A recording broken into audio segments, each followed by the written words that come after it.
আপোনালোকে এতিয়া ক'ত যাব, কি করব, কি কব? এতিয়া আমার যাওয়া লাগা কোনো ঠাই নেই।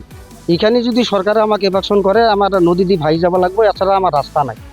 আমার গরিব মানুষখানি কোনোবা জায়গায় মাটি কেনাও সুবিধা নাই। যদি সরকারে সুবিধা কৰি দিয়ে আমি নিজে নিজে ভাগি যাওঁ।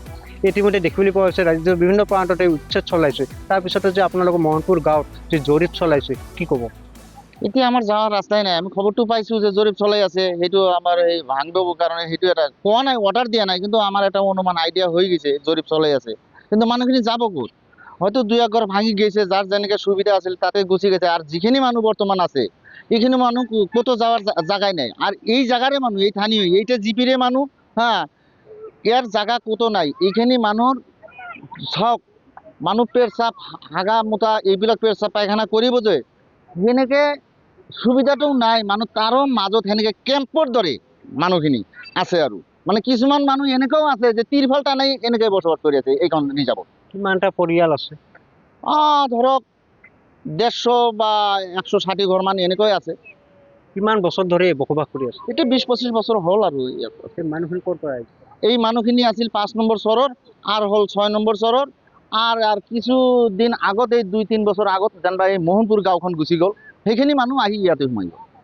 সেই এনেধৰণে দেখিবলৈ পোৱা হৈছে 20 বছৰ আগতে যি গড়খহনীয়া কবলত পৰি এই লোকসকলে যি পাচনীয়া মোহনপুৰ যি গড়চনীয়া পথাৰত আহি বসবাস কৰি আছিল, আৰু বসবাস কৰাৰ পিছতে যি বিভিন্ন স্থানত যে উচ্ছেদ চলাইছিলে, সেই উচ্ছেদৰ পিছতে দেখিবলৈ পোৱা হৈছে জগিয়াপা এই মোহনপুৰ গাঁওখনত যি গড়চনীয়া পথাৰত যি জৰীপ চলাইছিল, তাৰ পিছতে কিন্তু লোকসকলে এতিয়া দিশহাৰা হৈ পৰিছে।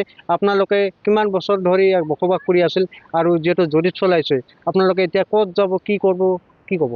এতিয়া আমার যাওয়া লাগা কোনো ঠাই নেই। এখানে যদি সরকারে আমাকে এভাকশন করে আমার নদী দিয়ে ভাই যাব লাগবে, এছাড়া আমার রাস্তা নাই। আমার গরিব মানুষখানি কোনোবা জায়গায় মাটি কেনাও সুবিধা নাই। যদি সরকারে সুবিধা কৰি দিয়ে আমি নিজে নিজে ভাগি যাওঁ।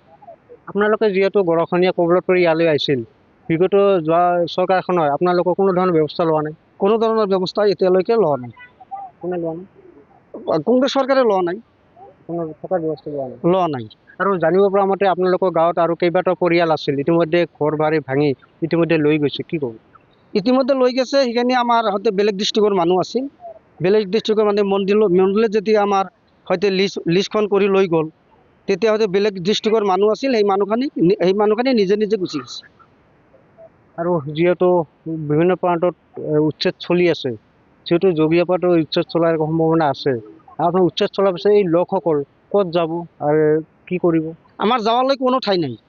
যদি সৰকাৰে আমাক কিবা ব্যবস্থা কৰি দেয় তেতিয়া আমাৰ সুবিধা হ'ব, তাছাড়া আমাৰ এই মানুহখানিৰ কোনো সুবিধা নাই।